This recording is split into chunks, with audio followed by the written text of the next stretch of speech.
Hey everyone, today we are looking at section 12.7, which is going to be circles in our coordinate plane. All right, so what I want you to think about here is when we're looking at, and we think about a circle and what a circle is. When we look at our center of our circle, I know that the distance to every point on the circle is the same. So if I look at my distance formula, okay, if I look at the distance from my center to any point on the circle, okay, I can use my distance formula here. Subtract my x's, then subtract my y's, and then square them and add them. Okay, so what I want to look at here is our center of our circle is always uses the letters h and k, and you're going to see h and k in future equations as you move forward onto algebra 2 with parabolas and all those kinds of things. So h and k is something that you will be continuing to use. And then if I pick any point on the circle and just call it xy, I'm going to get this. I'm going to do x minus h quantity squared plus y minus k quantity squared. The distance between them is my radius. Okay? Now, if I square both sides, then this is going to give me r squared is equal to x minus h quantity squared plus y minus k quantity squared. This is my equation of a circle in the coordinate plane. All right, so anytime you have a circle and you want to write the equation of the circle, this is what we're going to look at right here. Again, with h and k being our center and r being our radius. Again, because I know that if I know how long the radius is and I know where my center is, I can find the rest of the circle because the distance between the center and any point on the circle is going to be the same. That radius is never going to change. So the equation of a circle is the distance formula because that distance between those points, between the center and the sides, are remaining constant. It will not change. So let's take a look. All right. I want to write the equation of each of these circles. So again, I'm just kind of going to come up here and write my equation is x minus h quantity squared plus y minus k quantity squared is equal to r squared. Okay, so that is my equation of a circle.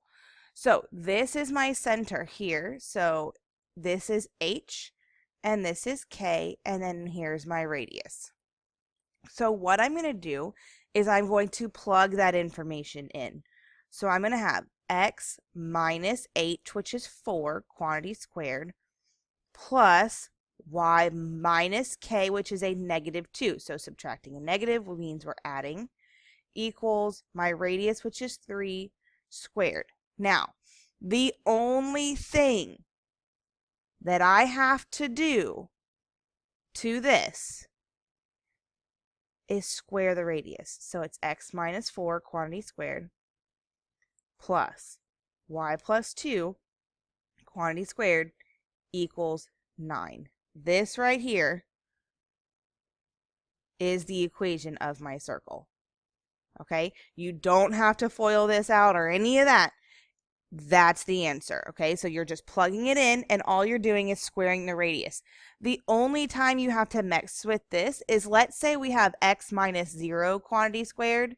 Okay, we're going to change that to x squared. Okay, so if you have your h or your k is a 0, you're going to make that either x squared or y squared. You're not going to leave it x minus 0 or y minus 0. All right. Otherwise, the only thing you square is the radius. So you leave everything else exactly as you see it. Now, I have a circle that passes through the point negative 2, 6 and has its center at negative 6, 3. So this is my center. So this is my h and my k. So I know that I've got h and k, but I need my radius. So I need to know the distance between these 2 points in order to find the length of my radius. So we are going to do our distance formula. So our radius will be the square root of x2 minus x1 quantity squared plus y2 minus y1 quantity squared. So my radius will be the square root of, we're going to do negative 2 minus a negative 6 quantity squared plus 6 minus 3 quantity squared. All right, so from here, negative 2 plus 6 is 4. That's going to give me 16 when I square it. 6 minus 3 is 3. Squared is 9. So when I do 16, excuse me, plus 9, I'm going to get the square root of 25, which is 5. Okay, so now I can take all of this and I can plug it into my equation of a circle. So it's going to be x minus h, which is a negative 6, quantity squared, plus y minus k, which is a 3, quantity squared, equals r squared. All right, so this is going to be x plus 6, quantity squared, plus y minus 3, quantity squared, equals 25.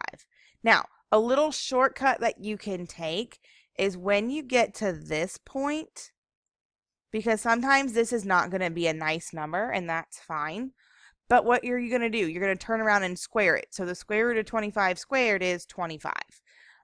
So like if you get something random like the square root of 39, then you could just leave that in there and you're going to turn around and square it, and then this will be just a regular 39. Also, one thing that I want you to recognize is this center is negative 6, positive 3. Okay, if I were to take this equation and pull the center back out, remember that this is subtracting the number. So what am I subtracting here? I'm subtracting a negative 6 to make that positive. So when we're working backwards, we need to remember that when we're looking this and if we're trying to pull out the center, that it's the opposite sign of what we think it's naturally going to be. All right, so that being said, let's take a look at our next example. Okay, we want to graph the circle. So that means that I need to figure out what is my center and what is my radius in order to be able to graph it. So what we're looking at here, this is, remember again, here I'll write it up here, is x minus h, quantity squared, plus y minus k, quantity squared, is equal to r squared. So what am I subtracting here? X minus what? 0. Y minus 0. Okay, so this is my center.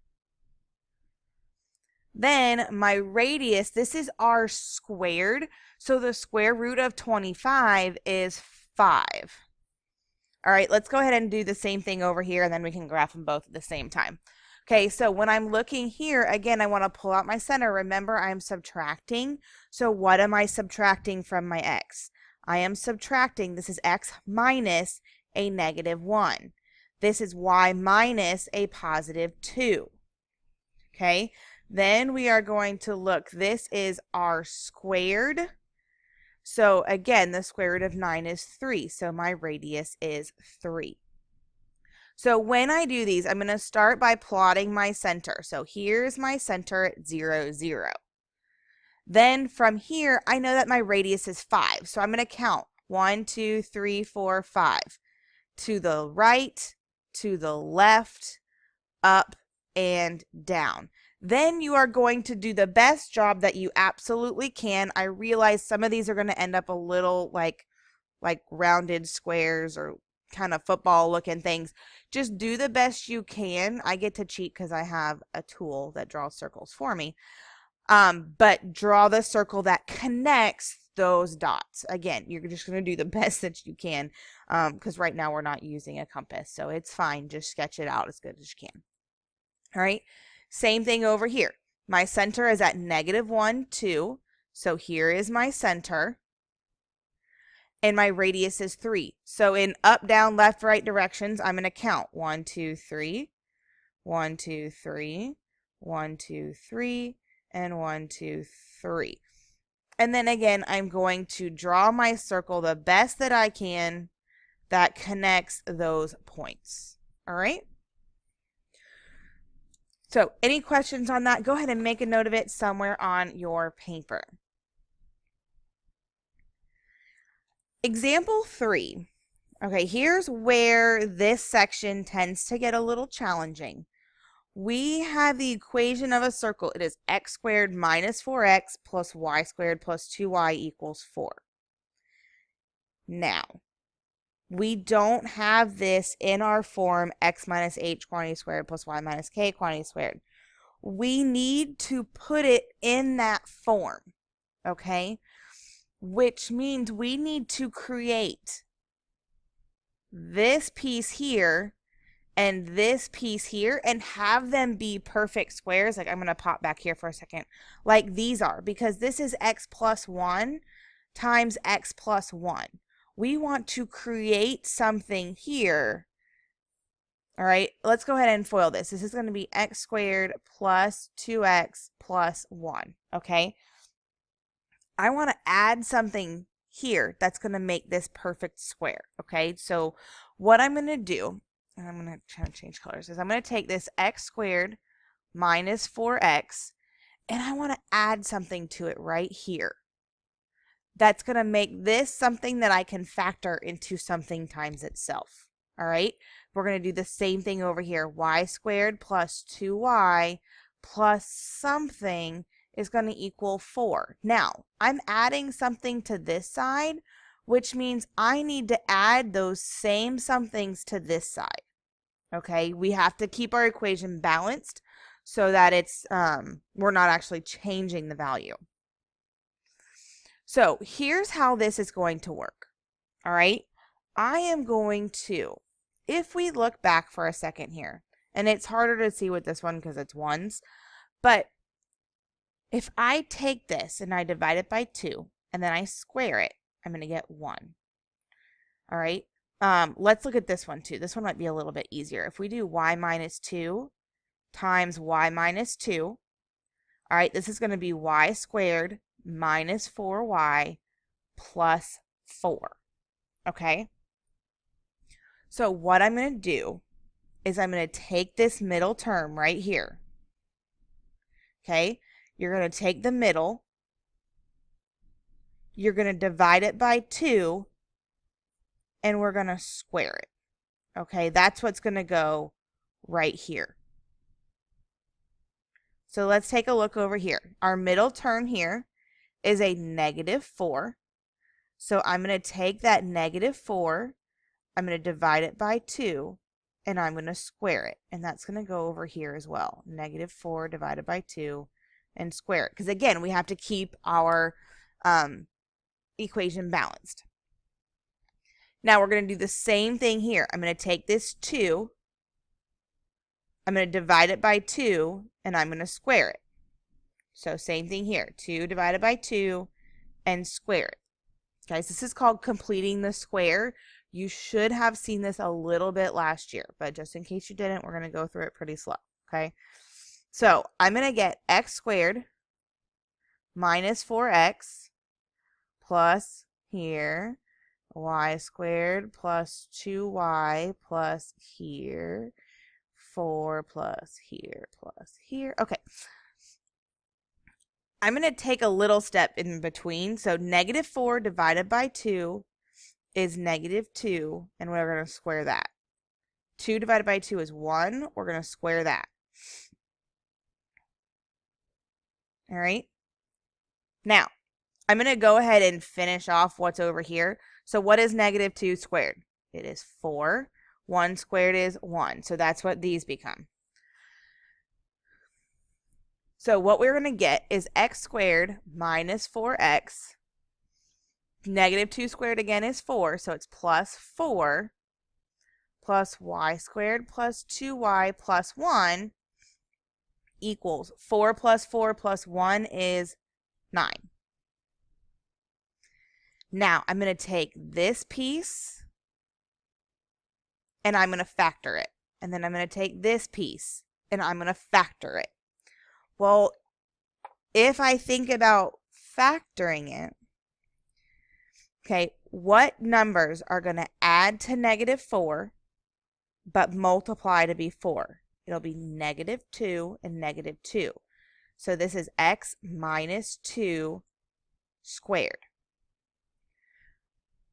Do you see why I took this step here? Whatever this is, that's what's going to go right here. Okay? And we're going to do another one of these so we get a little more practice. Okay? So what adds to 2 but are factors of 1? Well, the only factors of 1 are 1 and 1. So this is going to be y plus 1 quantity squared equals 9. This is the equation of my circle. All right? Now, from here, so I'm going to change that back to blue. All right, from here, I can pull out my center. Remember, this is x minus a positive 2, so it's 2, and y minus a negative 1, so this is negative 1. And my radius, this is r squared, so my radius is 3. Okay, that is how we complete the square. Please make sure that you are making notes of any questions that you have, even if you have to do them on a separate piece of paper. Again, we're going to do another example here in just a second, but I want you guys to be aware of what all this entails and make sure you're doing your best to understand it, because it can be a little bit weird. So let's do another example. All right, here's our equation. We have x squared plus 8x plus y squared minus 6y equals 9. So again, I want to add something here and here so that I can get something that I can factor into something times itself. So this is x squared plus 8x plus something plus y squared minus 6y plus something equals 9 plus something plus something. Okay, so remember, I'm going to take my middle term and divide it by 2. So 8 divided by 2, and then I'm going to square it. Okay, my middle term here is negative 6 divided by 2, and then we're going to square it.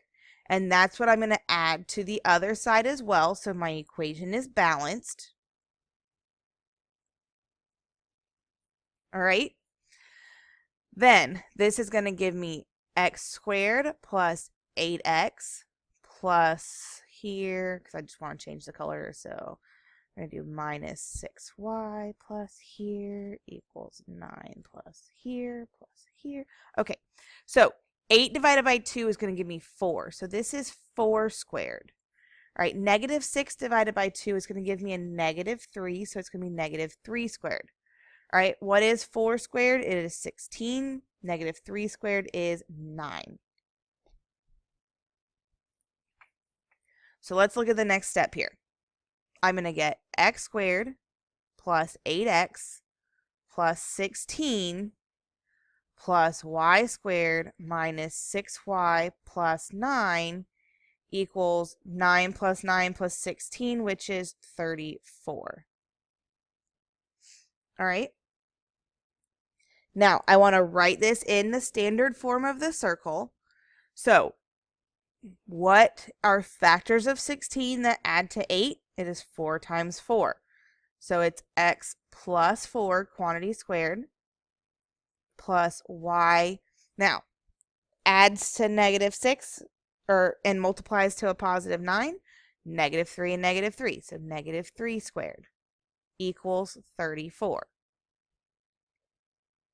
All right, so now my center. This is x minus a negative 4, so that's negative 4. Y minus a positive 3. And my radius is going to be the square root of 34. This does not reduce, so we just leave it as the square root of 34. All right, so that is how we find the center and radius of an equation that is not in our standard circle form, okay? So we need to complete the square. All right, so let's take a look at one more example. And we want to prove or disprove that the point 1 in the square root of 15 lies on the circle that is centered at the origin. So we know that this is our center and contains the point 0, 4. So if we're containing the point 0, 4, that's right here. So that means that my equation of my circle, okay, if my center is at 0, 0, and my radius is 4, all right, that means that my equation of my circle is going to be x minus 0 quantity squared plus y minus 0 quantity squared is equal to r, which is 4, squared. So this is going to be x squared plus y squared is equal to 16. So what we want to do is we want to take this point and plug it into here and see if we get something that is true. If it's a true statement, then we know that that point is on the circle. So I'm going to plug it in and I'm going to get 1 squared plus the square root of 15 squared equals 16. So 1 squared is just 1. The square root of 15 is 15, or square root of 15 squared, excuse me. And then we get 16 equals 16. So since this is a true statement, 1 and the square root of 15 lies on the circle. The other way that we could do this is we could do the distance between 1 square root of 15 and 0, 0 between the center.